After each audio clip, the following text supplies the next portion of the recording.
Okay, सो कल की class में हमने पूरा डेरिवेटिव पार्ट्स पढ़ा था, जिसमें हमने पढ़ा था कि इकोनॉमिक्स में डेरिवेशन का क्या एप्लीकेशन है, डेरिवेटिव्स का इकोनॉमिक्स में क्या एप्लीकेशन है, जिसमें हमने एवरेज कॉस्ट, मार्जिनल कॉस्ट, इस सबको मैथमेटिकली सॉल्व किया था कि अब उसका स्लोप वगैरह कैसे निकालते हैं।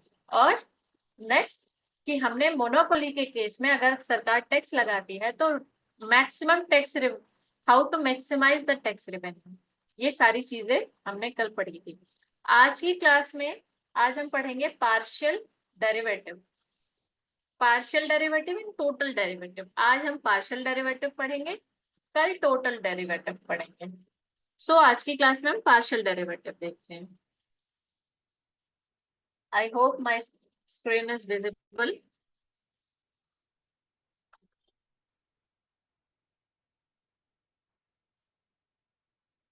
ओके,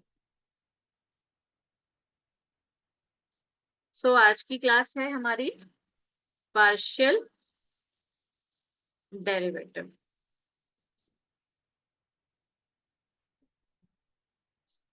अब पार्शियल डेरिवेटिव होता क्या है ये हम समझते हैं। सबसे पहले डेरिवेशन तो हमें पता है, derivation is what, dy by dx। Differentiate करना है हमें, dy बाई dx, ये क्या है, डेरिवेटिव है। पार्शियल डेरिवेटिव का मतलब क्या होता है, visible, okay, thank you Ajay. Partial derivative का मतलब क्या होता है कि आप किसी एक चीज को मेजर कर रहे हैं, कीपिंग अदर थिंग कांस्टेंट। मैंने क्या बोला कि एक वेरिएबल को मेजर कर रहे हैं, is a way of measuring how a function with more than one variable, एक वेरिएबल से ज्यादा हो, मोर देन वन वेरिएबल, ठीक है, changes when only one variable change, ठीक है, ये होता है partial derivative, keeping other constant, other constant. What does it means कि जैसे अब इसको एग्जाम्पल से समझते हैं। फॉर एग्जाम्पल कि x to the function of x and y, यानी कि कोई f है, फंक्शन है हमारा x एंड y का, ठीक है, x f function of x and y। अब आपसे बोल रहा है कि आप इसका पार्शियल डेरिवेटिव निकालो, आप इसका पार्शियल डेरिवेटिव निकालो। दैट मीन्स दैट कि इन दोनों में से कोई एक चेंज हो रहा है, हम ये मान के चलते हैं कि अदर कांस्टेंट है। अब पार्शियल डेरिवेटिव आप ये भी समझ सकते हो कि हमारा जो डिमांड है, मेरा डिमांड सिर्फ मेरे पर निर्भर करता है। मैं ये मान के चल रही हूँ कि मेरे दोस्त का डिमांड, मेरे पड़ोसी का डिमांड, मेरे मम्मी का डिमांड, मेरे फ्रेंड का और वगैरह वगैरह, बॉयफ्रेंड का डिमांड, सारे का सबका डिमांड क्या है, कांस्टेंट है, ठीक है। तो सिर्फ मेरा डिमांड जो निकलेगा वो निकलेगा पार्शियल डेरिवेटिव से। यानी पहला मैं इसको ऐसे बोल सकती हूँ कि डिफरेंशिएट, इसमें डेल का यूज करते हैं। पहले हम डेरिवेटिव यूज करते थे डी, लेकिन अब यहाँ पे डेल का यूज करेंगे, ठीक है। Differentiate function f with respect to x, और ये हम मान के चल रहे हैं कि लिमिट एक्स चेंज हो रहा है, F is a function of, क्योंकि एक्स चेंज हो रहा है और वाई कांस्टेंट है, वाई हमारा कांस्टेंट विथ यहाँ पे डेल एक्स है। मीन्स कि सिर्फ x चेंज हो रहा है, हम ये मान के चले हैं कि हमारा y क्या है, कांस्टेंट है। ठीक है, इसी तरह हम ये भी बोल सकते हैं कि सिर्फ y चेंज हो रहा है और x हमारा कांस्टेंट है। तो इसको कैसे लिखेंगे, limit del y tends to 0 function of x del y plus y minus function of x y upon del y। ठीक है, ये मान के चल रहे हैं कि x हमारा कांस्टेंट है और हमारा y चेंज हो रहा है। अब इसका टेक्निक कैसे है कि अगर हमें पार्शियल डेरिवेटिव निकालना रहेगा तो इसके टेक्निक्स क्या क्या है। ठीक है, इसको सॉल्व कैसे करते हैं। मान लो u एक हमारा फंक्शन है और ये दिया हुआ है 5x माइनस 6y प्लस 8, यानी यहाँ पे दो वेरिएबल्स हैं। कौन कौन से वेरिएबल है, एक है x, एक है y। अब इसका पार्शियल डेरिवेटिव निकाल लो, यानी कि सबसे पहले डिफरेंशिएट करेंगे du को विद रिस्पेक्ट टू x से, यानी कि x फंक्शन को डिफरेंशिएट किया तो 5 आया। इसको हम लिख सकते हैं fx। इसका मतलब होता है कि ये फर्स्ट पार्शियल डेरिवेटिव है। ठीक है, अभी इसके first partial second partial derivative अभी पढ़ेंगे।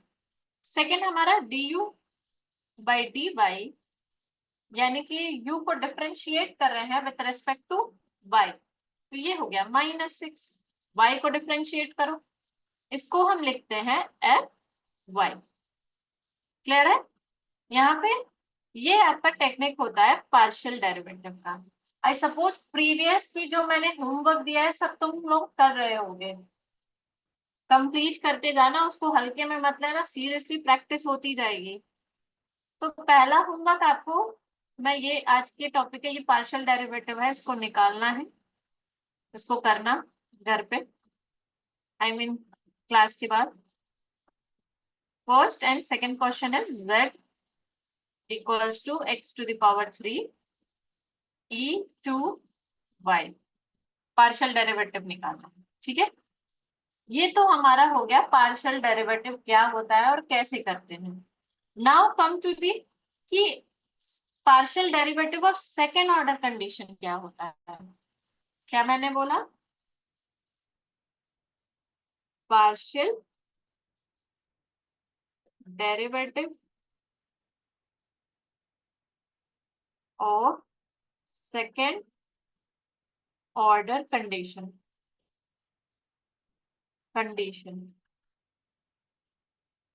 ठीक है, यानी कि कोई हमारा z फंक्शन है, z हमारा कोई फंक्शन है, अब इसका पार्शियल डेरिवेटिव आपको निकालना है। ठीक है, तो सबसे पहले मैंने dz अपॉन dx किया, sorry del z upon del x किया।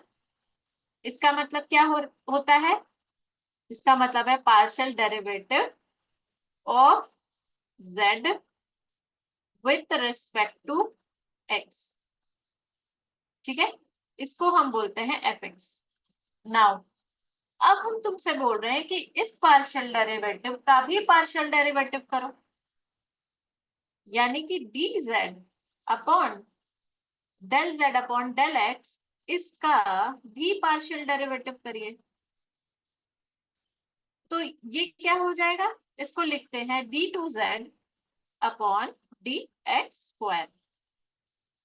ये एफ एक्स के फॉर्म में, ये डबल एफ एक्स हो जाएगा, एफ एक्स एक्स, यानी इसको बोलेंगे सेकेंड पार्शियल डेरिवेटिव, इसको बोलेंगे फर्स्ट पार्शियल डेरिवेटिव। अब इसको इंटरप्रेट कैसे करेंगे, इसका इंटरप्रिटेशन क्या होगा कि हम इसको बोलेंगे कैसे, बोलेंगे partial derivative with respect to x and again partial derivative with respect to x। ठीक है, यानी पार्शियल डेरिवेटिव का भी पार्शियल डेरिवेटिव किया हमने, इसको बोलते हैं second order partial derivative. Now ये तो फर्स्ट पार्ट हो गया, ठीक है, ये फर्स्ट, ये सेकेंड। नाउ थर्ड पार्ट क्या होता है? थर्ड पार्ट है, अब मैं आपसे कह रही हूं कि जो d z upon del x है, इसको डिफरेंशिएट करो विथ रिस्पेक्ट टू वाई। यानी जो फर्स्ट पार्शियल ऑर्डर कंडीशन था, उस उसमें हम y के रेस्पेक्ट में उसको डिफरेंशिएट कर रहे हैं, ठीक है। इसको बोलते हैं, अब इसको कैसे लिखेंगे? इसको लिखेंगे d two Z upon del y del x. इसका मतलब क्या है कि पहले x का डिफरेंशिएशन किया, फिर x के फंक्शन में y का डिफरेंशिएशन किया, ठीक है। इसको हम बोलते हैं एफ वाई एक्स। y आगे है तो एफ वाई एक्स हो गया, ठीक है। अब इसका इंटरप्रिटेशन क्या होगा? इंटरप्रिटेशन मतलब कि अगर हम इसको इंटरप्रेट करना है, इसको बोलना है, तो कैसे बोल सकते हैं? Partial derivative first with respect to x, पहले x के रेस्पेक्ट में पार्शियल डेरिवेटिव किया, then partial derivative with respect to y। ये इसका इंटरप्रिटेशन हुआ। ना fourth, d z del z upon del x, अब डेल वाई हो गया, ठीक है। यानी कि z फंक्शन में हम डिफरेंशिएट कर रहे हैं विथ रिस्पेक्ट टू y, ठीक है। अब इसको डिफरेंशिएट करेंगे विथ रिस्पेक्ट टू x। अब इसको कैसे लिखेंगे? सेम है, बस रिवर्स हो गया है। इसको लिखेंगे डेल एक्स डेल वाई, और f के फंक्शन में f x y। अब इसका इंटरप्रिटेशन क्या होगा? इसका इंटरप्रिटेशन है partial derivative first with respect to y and then partial derivative with respect to x। यानी कि पहले तो हम किसी फंक्शन को y से y के रेस्पेक्ट में डिफरेंशिएट कर रहे हैं, और फिर उसी फंक्शन को x के रेस्पेक्ट डिफरेंशिएट कर रहे हैं, ठीक है। यही बोला है third and fourth similar concept है। And now to fifth concept, del Z del Y, y function में डेल डेल वाई, हाँ, ठीक है। इसको इसको कैसे लिखेंगे? इस D two del two Z upon del Y square. इसका क्या मतलब है? इसको हम लिखते हैं एफ एक्स के फॉर्म में एफ वाई वाई। इसका इंटरप्रिटेशन क्या होगा कि partial derivative with respect to y, then again partial derivative with respect to y। यानी कि दो बार डिफरेंशिएट कर रहे हैं y के रेस्पेक्ट में, दो बार पार्शियल डेरिवेटिव कर रहे हैं y के रेस्पेक्ट में। तो इतना चीजें मैंने क्यों बताया, ये आपको याद रखने वाली है, ये सारे 1 2 3 4 5। अब यहाँ पे याद रखने वाली एक बात है, क्या अलग है इसमें? सेकेंड मतलब इसको सेकेंड नहीं लेते हैं, इसमें पार्ट बी, ये पार्ट ए है, एंड इसी में पार्ट बी क्या कह रहा है कि cross partial derivative, cross partial derivative यानी कि एफ एक्स वाई और f Y x. Cross partial derivative क्या है? F x y f Y x. ये कुछ नहीं है, ये दोनों बराबर है, बराबर होते हैं, ठीक है। इसका इन दोनों का इंटरप्रिटेशन मैंने आपको बता दिया है। यानी कि पहले डिफरेंशिएट करेंगे किसी भी फंक्शन को y रेस्पेक्ट में, देन फिर उसी को डिफरेंशिएट करेंगे एक्स के रेस्पेक्ट में, और इसका रिवर्स वाइस एंड वर्सा। तो ये दोनों बराबर है, यानी कि अगर इसको हमें लिखना पड़ेगा, यानी कि इनका जो क्रॉस पार्शियल डेरिवेटिव है वो इक्वल होता है d2z upon del y x, sorry del y del x is equals to d2z upon del x del y. ठीक है, ये सारा डेल ही है, मैं डी बोल दे रही हूँ, आदत हो गया ना डेरिवेटिव को बोलने का। तो ये सारे डेल है। ठीक है, ये दोनों क्या है, दोनों बराबर है। क्लियर है यहाँ तक? जल्दी जल्दी टाइप करो, बताओ मुझे क्लियर है यहाँ तक? Yes no?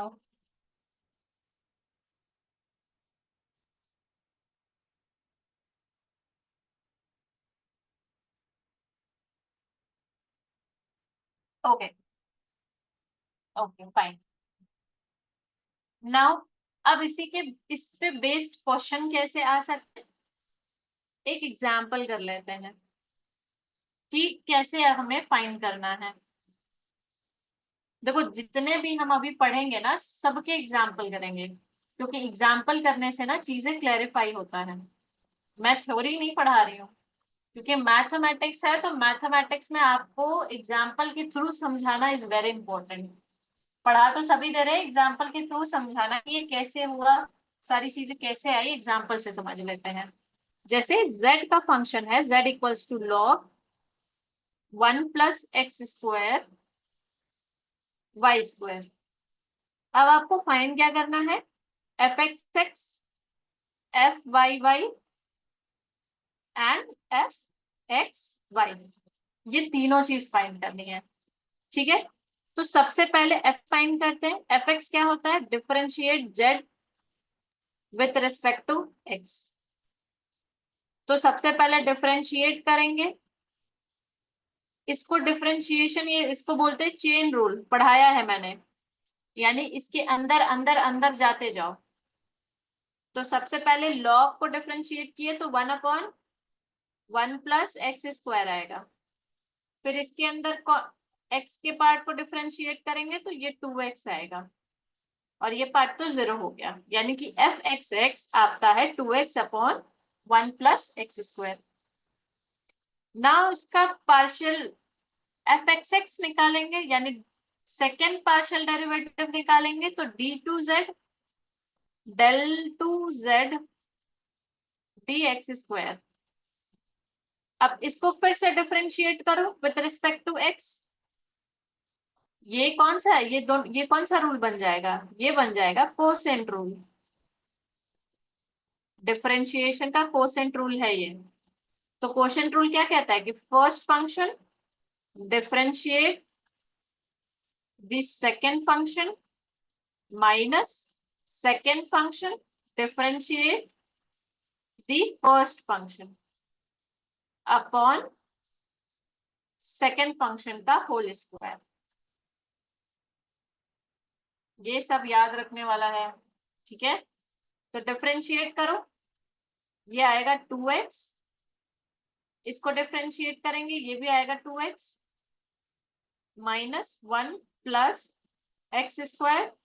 ये हो गया 2x का डिफरेंशिएट करेंगे 2 अपॉन 1 + x² का होल स्क्वायर, यानी इन दोनों को मल्टीप्लाई किया 4x² -1, नहीं सॉरी -2 -2x² अपॉन 1 + x² का होल स्क्वायर। ऊपर वाले को सॉल्व कर दो, 4x² -2x², 2x² -2 upon 1 + x² का होल स्क्वायर, यानी कि f(x)(x) आपका ये आ गया। ठीक है, अब क्या फाइंड करना है, f(y)(y) फाइंड करना है, तो f(y) पहले फाइंड करो, यानी कि differentiate z with respect to y। y के फंक्शन में तो ये 2y हो गया, f(y)(y) डबल डिफरेंशिएट करो, डबल पार्शियल डिफरेंशिएट इसका किया, यानी del2z अपॉन dy²। यानी ये 2 हो गया। ठीक है। क्लियर हुआ यहाँ तक? ये हमारा 2 हो गया। नाउ अब थर्ड, एफ एक्स वाई। इसका मतलब क्या, ये क्रॉस पार्शियल डेरिवेटिव है। तो क्रॉस पार्शियल डेरिवेटिव यानी कि डिफरेंशिएट करना है सबसे पहले डेल, मतलब y फंक्शन का derivative with respect to x, यही है। यानी कि ये y वाले फंक्शन को का जो डेरिवेटिव है उसमें x के रिस्पेक्ट में डिफरेंशिएट करना है। तो यानी कि ये वाला फंक्शन क्या है, इसको हम कैसे लिख सकते हैं? ये वाला फंक्शन हमने निकाला था, ये है 2y। अब 2y को डिफरेंशिएट करो विथ रिस्पेक्ट टू x, ये तो कुछ नहीं हो रहा है, 0 बच रहा है, क्योंकि x का कोई टर्म वेरिएबल ही नहीं है इसमें। तो दैट मीन्स ये आपका 0 आएगा। क्लियर है? ये पार्शियल डेरिवेटिव का एग्जांपल है, ये ऐसे ही किया जाता है। Now come to the third topic. अब थर्ड टॉपिक इसके अंदर है आपका, वो पहला था, दूसरा तीसरा टॉपिक थर्ड है partial derivative of more than two function. Partial derivative of more than two function, दो फंक्शन से ज्यादा, दो फंक्शन से ज्यादा, sorry two variable, more than two variables, not functions, more than two variables. कि अगर दो वेरिएबल्स से ज्यादा है तो उसका पार्शियल डेरिवेटिव क्या होगा। जैसे u हमारा एक फंक्शन है, इस u is a function of x y z। ठीक है। तो हमने यहाँ पे पहले लिखा फर्स्ट पार्शियल डेरिवेटिव, यहाँ लिखा second partial derivative. Partial derivative पहला, x का डेरिवेशन फर्स्ट क्या होगा, एफ एक्स। ठीक है। y का first partial derivative f y. ठीक है। z का first partial derivative f z. ठीक है। नाउ सेकेंड क्या हो सकता है, एफ एक्स एक्स। ठीक। F Y y, f z z. फिर क्या हो सकता है इसका सेकेंड, एफ एक्स वाई, या फिर f x z, f Y x, f Z x, f Z x, f Z y. Clear है? तो ये ऐसे, ये आपका सेकेंड पार्शियल डेरिवेटिव। ठीक है। अब यहाँ पे हमने देखा कि टोटल 9 पार्शियल डेरिवेटिव आपके पास आए हैं, लेकिन हमने तो ये पढ़ा था कि आइडेंटिकल है। कौन कौन से आइडेंटिकल है, F x Y equals to F Y X. ठीक। F Y Z equals to F Z Y and F x Z equals to F Z X. इसी वजह से we have, therefore we have only 6 distinct value of 9 order partial derivative। ठीक है। इसी वजह से कि 9 जो पार्शियल डेरिवेटिव का फंक्शन बना था, सॉल्व करने के बाद सिर्फ और सिर्फ हमारे पास 6 distinct value of partial derivative आ रहा है। ठीक है। ये पूरा थ्योरी था पार्शियल डेरिवेटिव। यहां तक क्लियर है? Do let me know, yes no.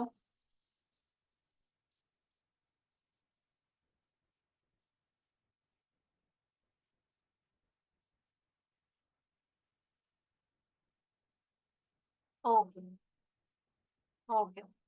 Now ये तो हमने पढ़ लिया पार्शियल डेरिवेटिव का ओवरव्यू कि पार्शियल डेरिवेटिव क्या होता है एंड ऑल सारी चीजें।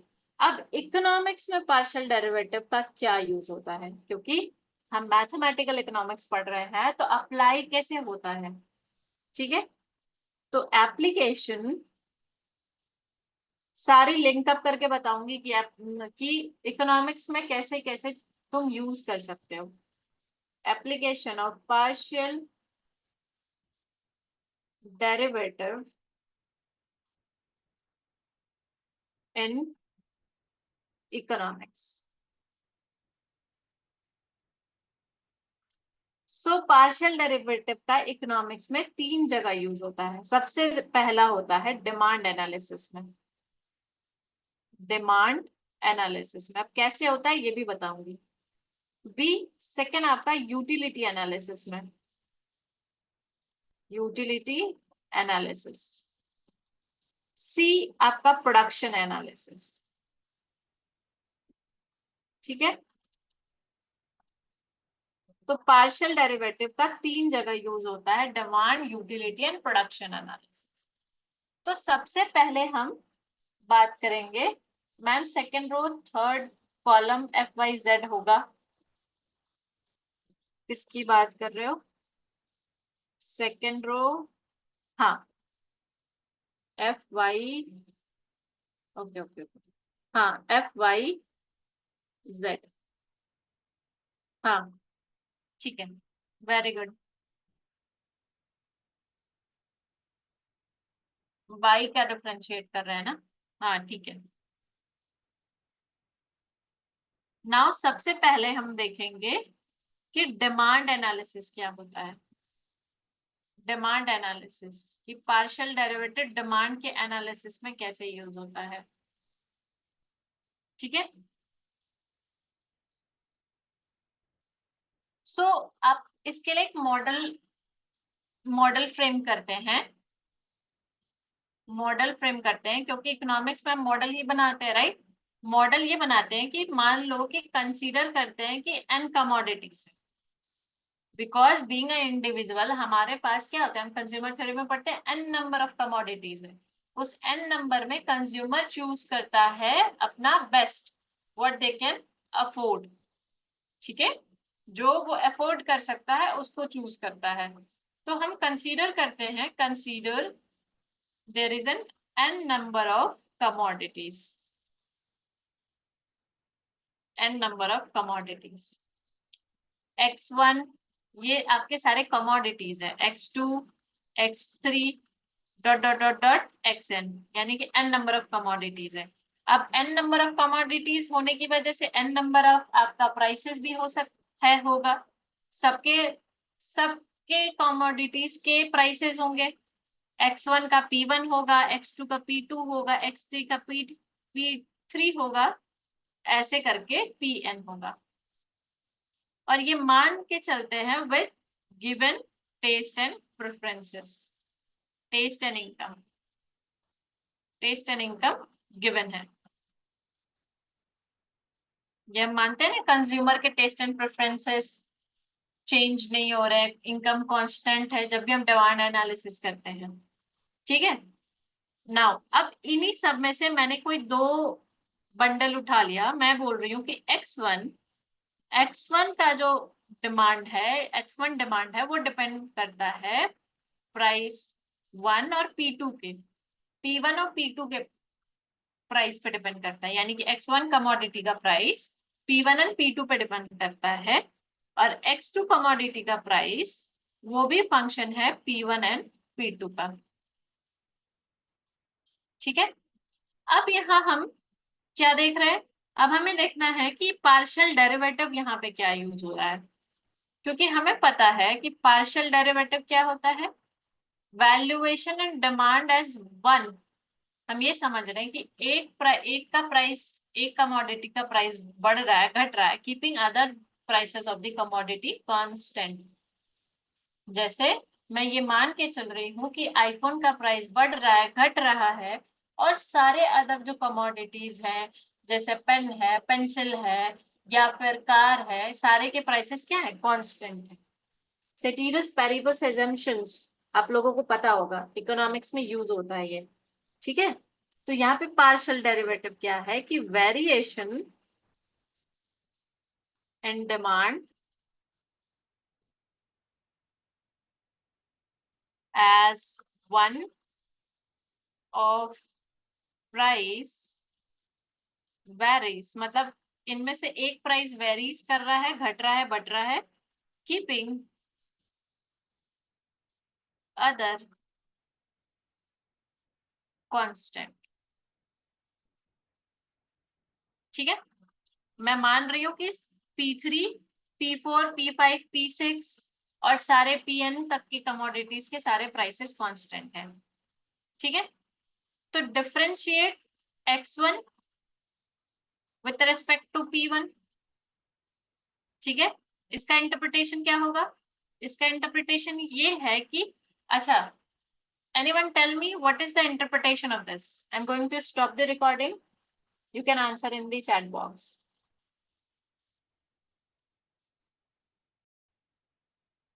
Anyway, पढ़ाई करो। ठीक है, इसका इंटरप्रिटेशन क्या है कि rate of change in demand of X1, ऊपर वाला क्या बता रहा है कि X1 का डिमांड चेंज हो रहा है जब हमारा प्राइस P1 हमारा चेंज हो रहा है, यानी इसी को डेरिवेटिव बोलते हैं ना। डेरिवेशन क्या है? डेरिवेशन मतलब रेट ऑफ चेंज पता करता है। तो यहाँ पे इसका इंटरप्रिटेशन है rate of change in demand, demand X1 जो कि क्वांटिटी डिमांडेड है वो बदल रहा है with respect to change in P1, price P1। P1 के थोड़े से चेंज होने से हमारा X1 या quantity demanded of particular good, यानी X1 का जो डिमांड है उसमें क्या चेंजेस आ रहे हैं, यही आपका ये इंटरप्रिटेशन है इसका।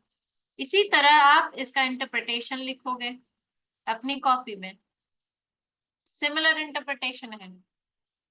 ठीक है, कि थोड़ा सा small change in price two, उसकी वजह से X2 गुड्स में क्या चेंजेस आ रहे हैं, ये इसका इंटरप्रिटेशन है। इसका तुम लोग यहाँ लिखोगे खुद से। ठीक है, क्लियर हो गया? इंटरप्रिटेशन क्लियर है ना?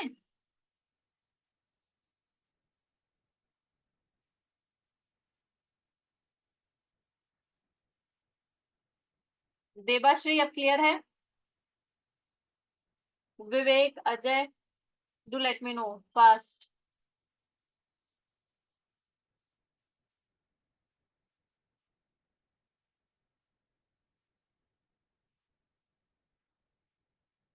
Exactly, to your change in,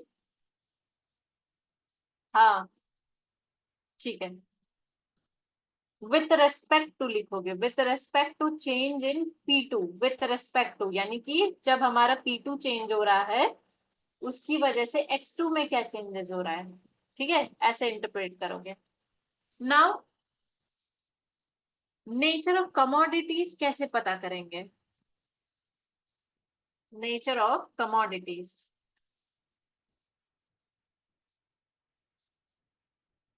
nature of commodities,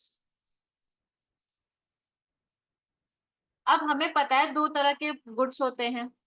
एक गुड होता है तुम्हारा कॉम्प्लीमेंट, कॉम्प्लीमेंट गुड, एक गुड होता है तुम्हारा परफेक्ट सब्स्टिट्यूट,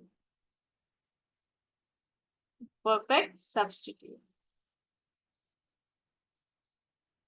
कॉम्प्लीमेंट गुड और परफेक्ट सब्स्टिट्यूट, क्या होता है complement good?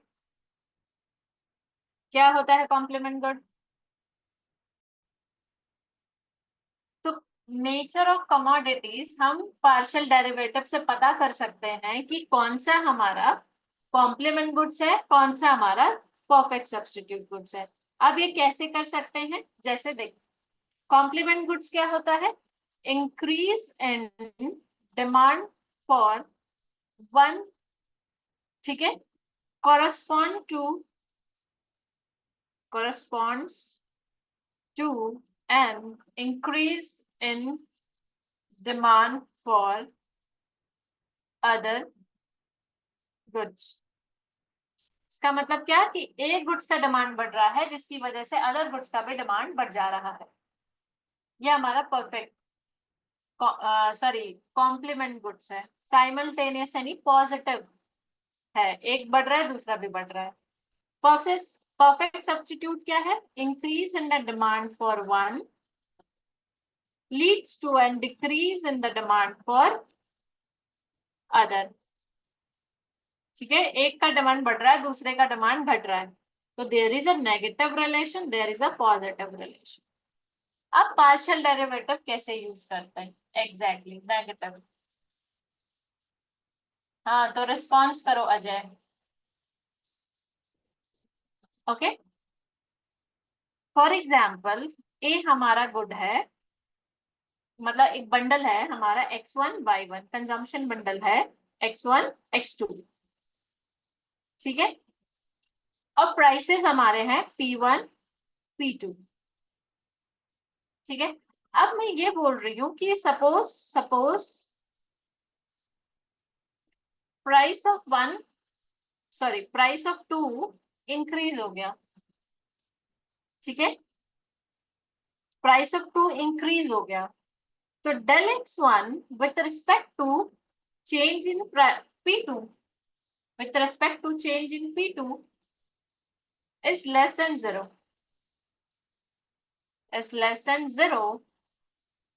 and del x2 upon del P2 is also less than 0। तो ये आपका क्या बता रहा है? ये आपका परफेक्ट कॉम्प्लीमेंट गुड्स है। मतलब क्या? अब इसका मतलब समझते हैं, इंटरप्रिटेशन क्या है कि प्राइस ऑफ सेकेंड गुड्स का बढ़ने की वजह से x1 का भी डिमांड घट गया और x2 का भी डिमांड घट गया। लेस देन जीरो है, less than zero means what? कि घट रहा है। हमने स्टार्टिंग में ही पढ़ा था, लेस देन जीरो यानी नेगेटिव है। Negative means there is an opposite relationship, curve हमारा डिक्लाइनिंग फॉर्म में है, एक बढ़ रहा है एक घट रहा है, यानी कि प्राइस ऑफ सेकेंड गुड का प्राइस बढ़ रहा है तो प्राइस ऑफ x1 भी घट रहा है, price of x2 sorry quantity demanded of x1 भी घट रहा है, x2 भी घट रहा है।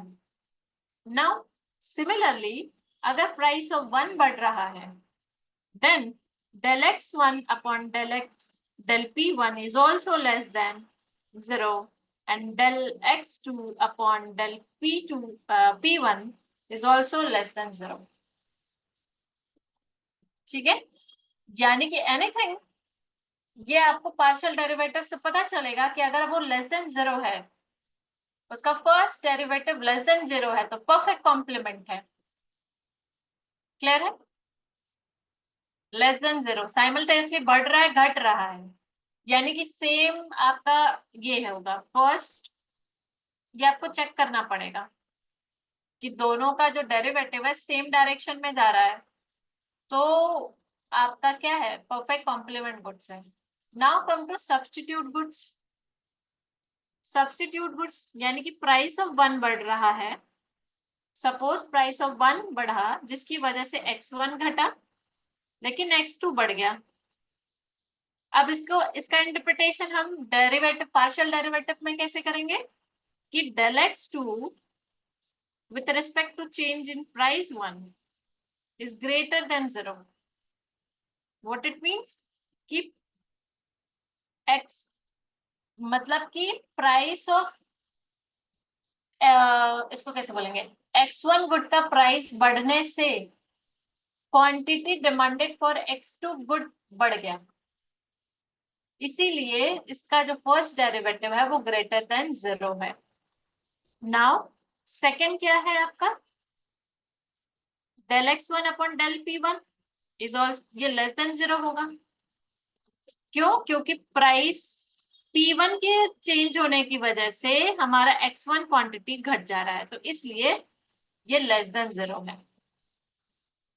क्लियर? सिमिलरली आप इसका रिलेशन P2 से कर सकते हो कि प्राइस 2 बढ़ रहा है तो x1 यानी कि सेकेंड गुड का प्राइस बढ़ रहा है तो x1 का क्वांटिटी डिमांडेड बढ़ गया, x1 बढ़ गया और x2 घट गया। अब इसका डेरिवेशन कैसे लिखोगे? dx2 del x2 upon del p2 घट रहा है, is less than 0। Del x1 upon del p2 is greater than 0। कि जहां पे अल्टरनेट साइन आ जाए, अब इसको याद कैसे करोगे, जहां पे अल्टरनेट साइन आ जाए, फर्स्ट डेरिवेटिव अल्टरनेट आ जाए, ठीक है, चेक करने पे, तो वो परफेक्ट सब्स्टिट्यूट होगा। और जहां पे सेम सेम में जा रहा है, वो आपका परफेक्ट कॉम्प्लीमेंट होगा। और ये सारी चीजें आपको किससे पता चलती हैं, ये दोनों चीजें आपको किससे पता चलती हैं, with the help of with help of partial derivative।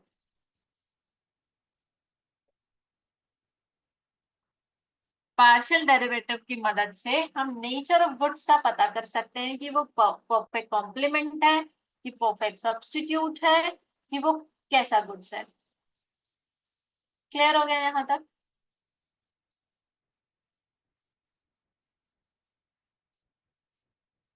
ना,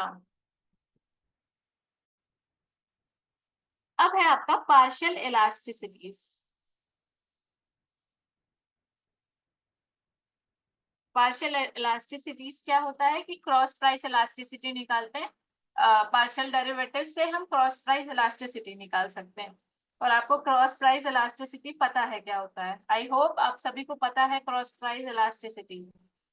नहीं पता तो बता देती हूँ कि एक गुड्स की प्राइस बढ़ने से दूसरे गुड्स के प्राइस दूसरे गुड्स के क्वांटिटी डिमांडेड पे क्या इफेक्ट पड़ता है, वो आपका क्रॉस प्राइस इलास्टिसिटी से पता चलेगा। जैसे फॉर एग्जाम्पल कि हमारा P2 का प्राइस बढ़ गया, तो del x1 del P2 multiplied by P2 upon x1। ये आपका है क्रॉस प्राइस elasticity, यानी कि percentage change in the quantity demanded of first good with respect to the percentage change in the price of second goods। Interpretation, always remember, you all are economic student, so you have to use that term, always use that term, that give you an edge, right? If you are writing a mains, if you are giving an objective, doesn't matter, because you are all are economic student। ठीक है, अगर मैं ज्यादा English बोल दूं तो मेरे को बोल देना हिंदी बोलो। मैं नाउ कम, अब एग्जाम्पल क्वेश्चन करते हैं कि जैसे पार्शियल डेरिवेटिव आपका आएगा तो हम कैसे करेंगे, ठीक है, इलास्टिसिटीज में। फॉर एग्जाम्पल, अब ये हम क्यों कर रहे हैं, क्योंकि आपके एग्जाम में आपको आपसे पूछ सकता है कि इलास्टिसिटी है। अब इस इलास्टिसिटी का बताओ, इलास्टिसिटी ऑफ डिमांड क्या होगा, ठीक है, इलास्टिसिटी ऑफ डिमांड क्या होगा, या क्रॉस प्राइस इलास्टिसिटी क्या होगा, ठीक है। तो टू डिमांड फंक्शन है यहाँ पे, और साइमल्टेनियसली मैं आपको ये भी बता रही हूँ कि ऑप्शन में करके कैसे पूछ सकता है, ये लास्ट में मैं इस क्वेश्चन को सॉल्व करने के बाद बताऊंगी। टू डिमांड फंक्शन है, x1 equals to let me see का मैसेज, ओके,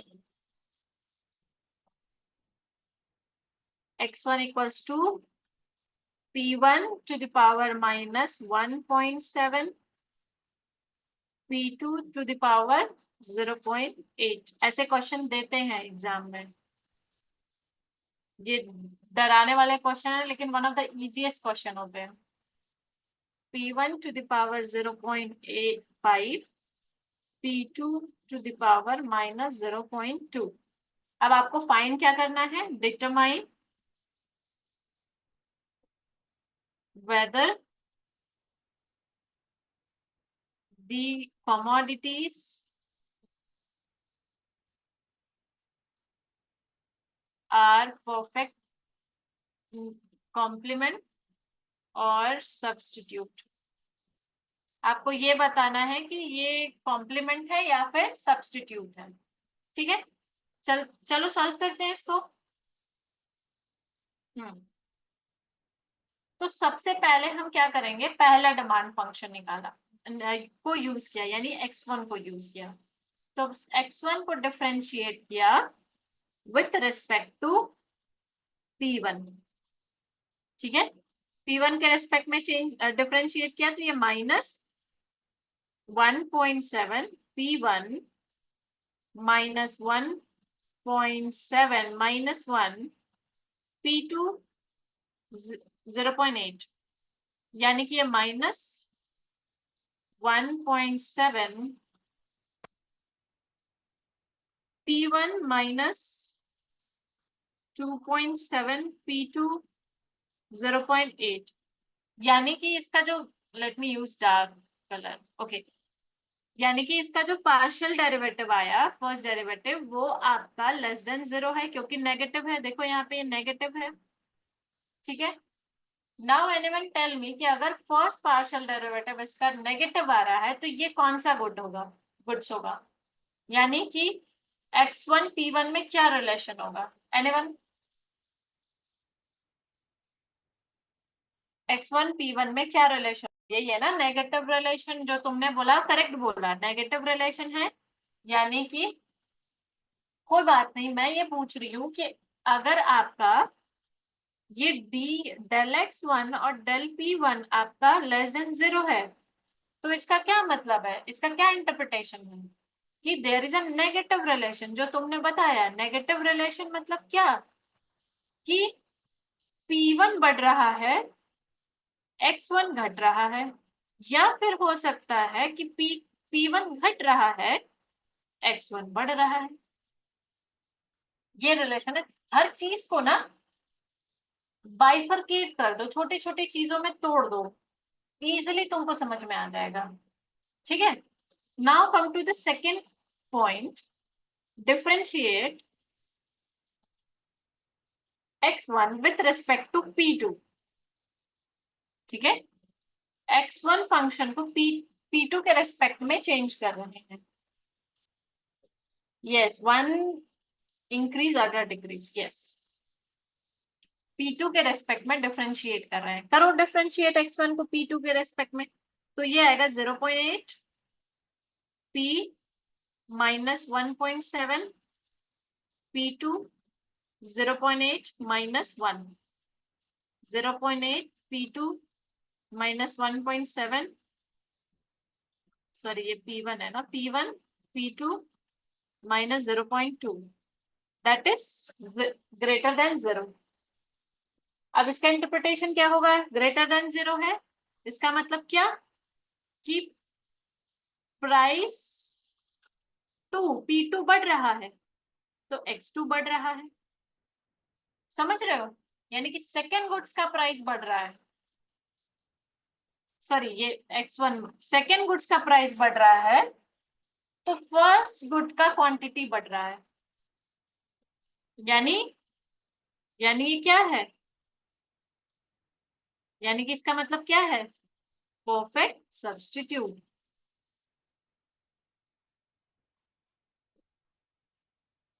परफेक्ट सब्स्टिट्यूट है, हाँ, सब्स्टिट्यूट है, ठीक है। यानी कि x2 तुम्हारा घट रहा होगा, तभी तो x1 बढ़ रहा है। नाउ कम टू थर्ड, अब x2 करेंगे differentiate with respect to p1, p1 को डिफरेंशिएट करते हैं, मतलब x2 को डिफरेंशिएट करते हैं विद रिस्पेक्ट टू p1, तो that comes out to be 0.5 p1 -0.5, मैं डायरेक्ट कर रही हूँ, p2 -0.2, यानी कि ये भी ग्रेटर देन 0 है, यानी कि x2 बढ़ रहा है p1 के बढ़ने से, क्लियर है।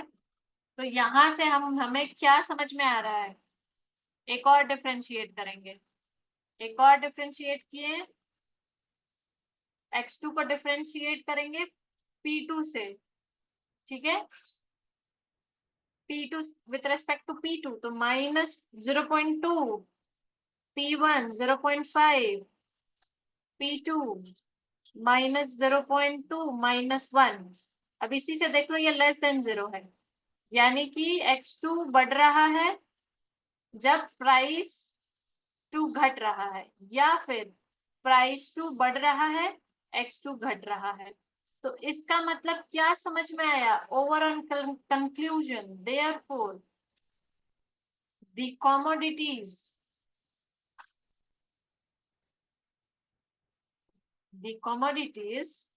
x1 and x2 are perfect substitute। Clear है? क्लियर है यहां तक?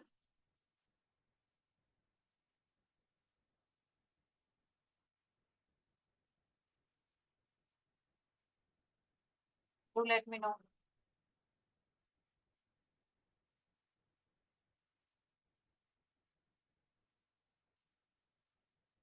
अगर इसी का अब हम पार्शियल इलास्टिसिटीज निकाल दे तो पार्शियल इलास्टिसिटीज क्या होता है? Cross price elasticity. ठीक है, पार्शियल इलास्टिसिटीज क्या होता है? Cross price elasticity. यानी कि सबसे पहले P1 upon x1 del x1 upon del P1, ठीक। P2 x1 del x1 del P2। इसका मुझे आप पार्शियल डेरिवेटिव निकाल के बताओगे, ठीक है? होमवर्क कि क्या आंसर आ रहा है। Now come to cross price elasticity. Question में पूछ सकता है कि क्रॉस प्राइस इलास्टिसिटी बताओ। ये क्या लिख रही हूँ, प्रैक्टिस क्यों लिख रही हूँ?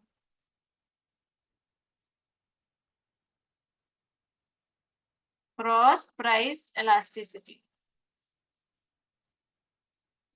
क्रॉस प्राइस इलास्टिसिटी कैसे निकालोगे?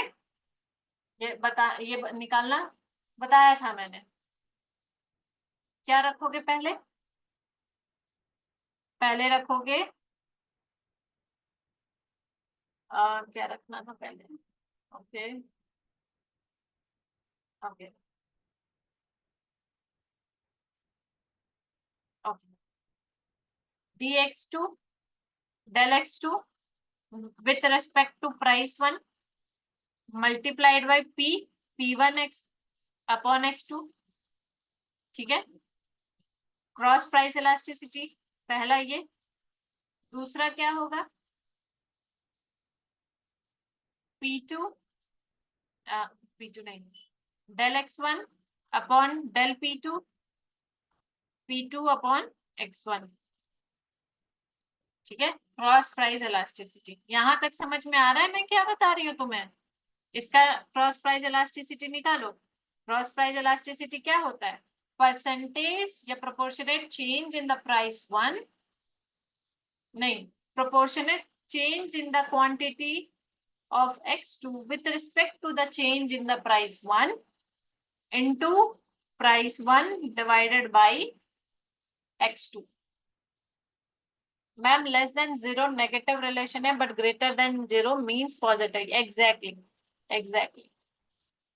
ठीक है, तो क्रॉस प्राइस इलास्टिसिटी निकालते हैं। डिफरेंशिएट किया था d1 x2 को विद रिस्पेक्ट टू p1, हमने किया था ना। ऊपर ऊपर चेक करना, किया था हम लोगों ने। तो अगर करोगे तो ये आएगा तुम्हारा हाँ, P1 अपॉन, यहाँ जगह नहीं है मैं कर रही हूँ इसको, P1 अपॉन P1 0.5 x की x2 की जगह ना उसकी वैल्यू रखना, P2 minus 0.2 multiplied by 0.5। Differentiate किया, डिफरेंशिएट करके लिख दिया 0.5 P1 minus 0.5 P2 to the power minus 0.2। ठीक है, अब इन सबको सॉल्व करोगे ना, इन सबको सॉल्व करने पे ये सब कट जाएगा, ये बचेगा सिर्फ और सिर्फ 0.5। ठीक है, ये क्रॉस प्राइस इलास्टिसिटी निकालने को आपको आना चाहिए। अब ये कैसे आता है ये आपको पता है ना। ये देखो 0.5 है पावर, ये ऊपर जाएगा तो 1 में से माइनस हो जाएगा 0.5, और ये इसको कर ही देती हूँ, कर दूं कि कर लोगे, एक बार ट्राई करना। ये करना आना चाहिए सॉल्व, ये बहुत इंपॉर्टेंट है, एग्जाम में ऐसे आते हैं करने को। बताओ मुझे कि इसको सिंप्लीफाई करूंगी खुद कर लोगे, ये सेकेंड वाला आप खुद निकालोगे क्रॉस प्राइस इलास्टिसिटी, जो मैं छोड़ रही हूँ सब करोगे और मुझे आंसर बताओगे कल।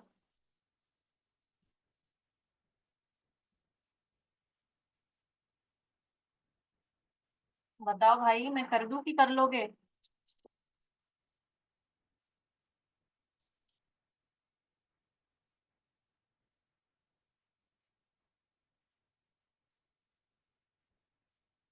ये सॉल्व करना आना चाहिए। पावर को कैसे सॉल्व करते हैं, एक्सपोनेंट का रूल है, एक्सपोनेंशियल पावर का रूल है। पावर डिवाइड में हो तो माइनस हो जाते हैं, मल्टीप्लाइड में हो तो ऐड हो जाते हैं, बेस अगर सेम हो।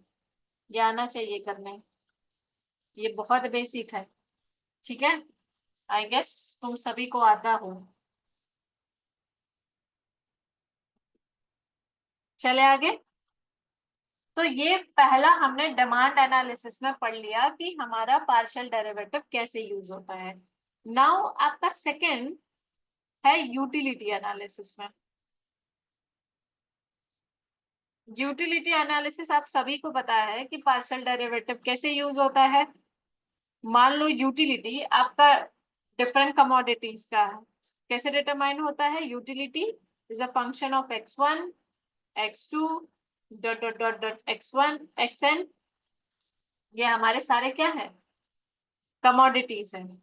अब इनसे जो यूटिलिटी डेराइव हो रहा है, ठीक है, तो इसका पार्शियल डेरिवेटिव यू फंक्शन का, यूटिलिटी का partial derivative with respect to x1, utility का partial derivative with respect to x2, utility का partial derivative with respect to xn।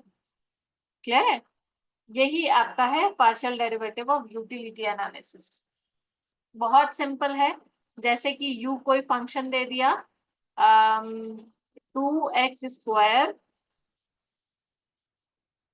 x1 plus 3 x2 की पावर 4, तो del u upon del x1 that comes out to be 4x1, ठीक है, del u upon del x2 that comes to be 12x2 की power 3। यही आपका है utility analysis, यहाँ पे यूज होता है, जो कि जब आप इसको ना उसमें करोगे तो ये बन जाएगा आपका मार्जिनल यूटिलिटी ऑफ x1, ये बन जाएगा मार्जिनल यूटिलिटी ऑफ x2। ये आगे अभी हम पढ़ेंगे लैग्रेंज में, फिर डिवाइड करके फाइंड करते हैं पार्शियल डेरिवेटिव। नाउ थर्ड आपका है प्रोडक्शन एनालिसिस। अब प्रोडक्शन एनालिसिस में आपका पार्शियल डेरिवेटिव कैसे यूज होता है, क्योंकि आपको पता है कि x हमारा कोई जो कमोडिटी है, वो फंक्शन, प्रोडक्शन फंक्शन आपको पता है ना, production function is a function of labour and capital, यानी कि production function is a function of labour and capital, जहां पर कैपिटल कांस्टेंट होता है। उसी तरह आपका जो x क्या है, कमोडिटी है, that means x is a function of a1 a2 dot dot an। ये सारे क्या है, ये आपके फैक्टर्स हैं, ये क्या है, फैक्टर्स हैं, ठीक है। A1 फैक्टर है, कोई A2 फैक्टर है, कोई एन नंबर ऑफ फैक्टर्स है। तो आपको एवरेज प्रोडक्ट निकालने को बोलेगा, तो एवरेज प्रोडक्ट क्या होता है, x अपॉन A1। हम ये मान के चले हैं कि अदर फैक्टर आर कांस्टेंट, ठीक है। अगर AP2 बोलेगा तो x अपॉन A2, यानी कि अदर फैक्टर सारे क्या है, कांस्टेंट है। ये आपका पार्शियल डेरिवेटिव है। नाउ अगर आपको मार्जिनल प्रोडक्ट निकालना पड़ेगा। तो del x with respect to A1, del x with respect to A2, del x with respect to AN, ये आपका पार्शियल डेरिवेटिव होता है प्रोडक्शन एनालिसिस में। अब इसका एक क्वेश्चन कर लेते हैं कि अगर इसका एग्जाम में कुछ क्वेश्चन आते हैं तो एग्जाम में कैसे क्वेश्चन आते हैं। For example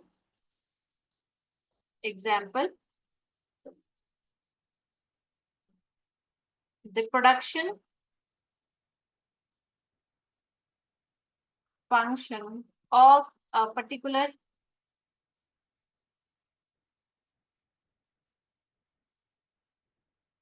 commodity was estimated as, ऐसे क्वेश्चन एग्जाम में आए हुए हैं। मैं अभी तक आपको जितना भी पढ़ा रही हूँ बियॉन्ड एग्जाम पढ़ा रही हूँ, बट एग्जाम पर्सपेक्टिव से ही है, सारे एग्जाम को कवर करेगा ये। एस यानी कि प्रोडक्शन फंक्शन दिया हुआ है labour to the power 0.64, capital to the power 0.36, where x is the production, आपका x क्या है, प्रोडक्शन हो रहा है ऑफ दैट कमोडिटी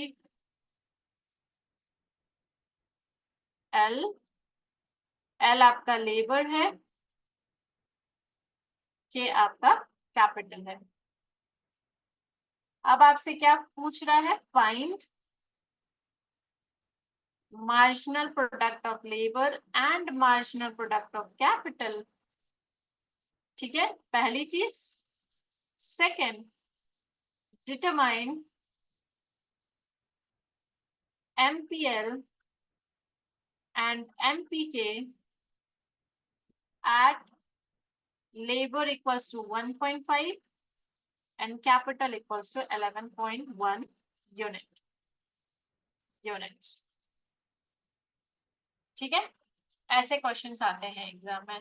पहला क्या बोल रहा है, आपको प्रोडक्शन फंक्शन दे दिया है, ये आपका प्रोडक्शन फंक्शन है, और बोल रहा है कि L और K यहाँ पे लेबर और कैपिटल है, जो एक प्रोडक्शन फंक्शंस में लिखा हुआ है।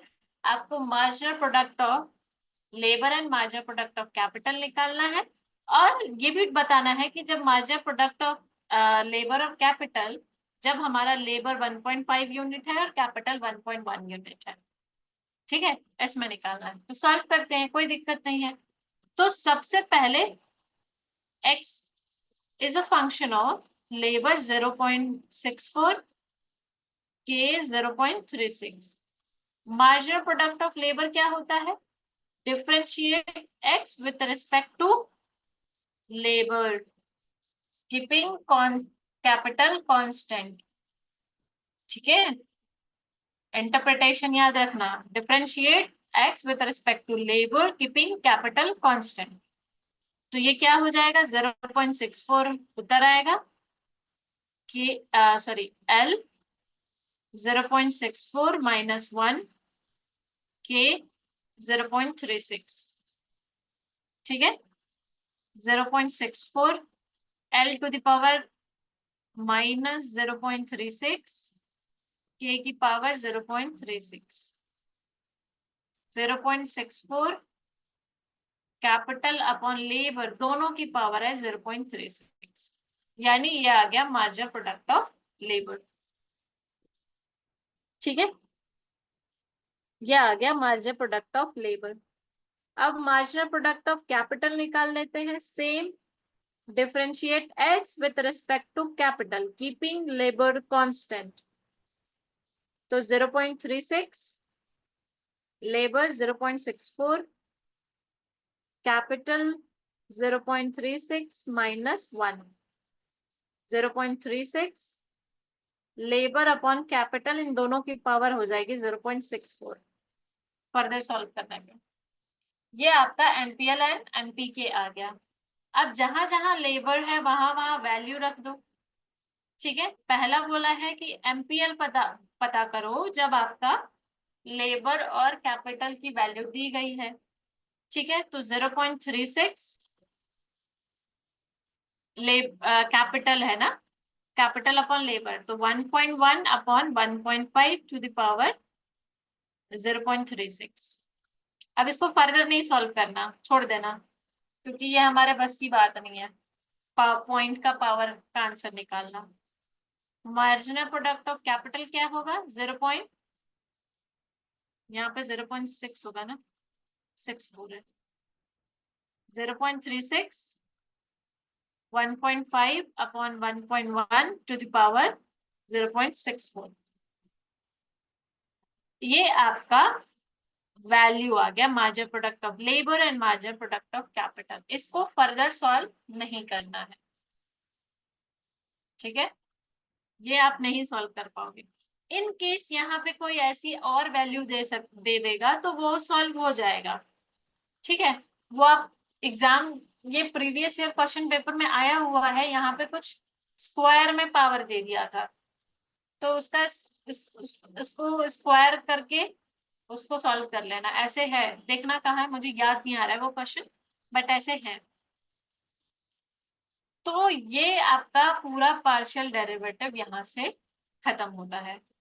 तो हमने क्या क्या पढ़ा, पार्शियल डेरिवेटिव क्या होता है, एफ एक्स एक्स क्या होता है। समरी देख लेते हैं कि अभी तक हमने क्या क्या पढ़ा। समरी, हमने क्या क्या पढ़ा, पार्शियल डेरिवेटिव क्या होता है, F X first partial derivative, और F double X second partial derivative, ठीक है। एफ एक्स वाई, इसका इंटरप्रिटेशन क्या होगा, differentiate partial derivative of y with respect to x, ठीक है, ये बराबर है yx के, ठीक है। और हमने डिमांड एनालिसिस देखा, डिमांड एनालिसिस में क्या यूज होता है, हमने यूटिलिटी एनालिसिस देखा, यूटिलिटी एनालिसिस, एंड थर्ड आपका प्रोडक्शन एनालिसिस में देखा।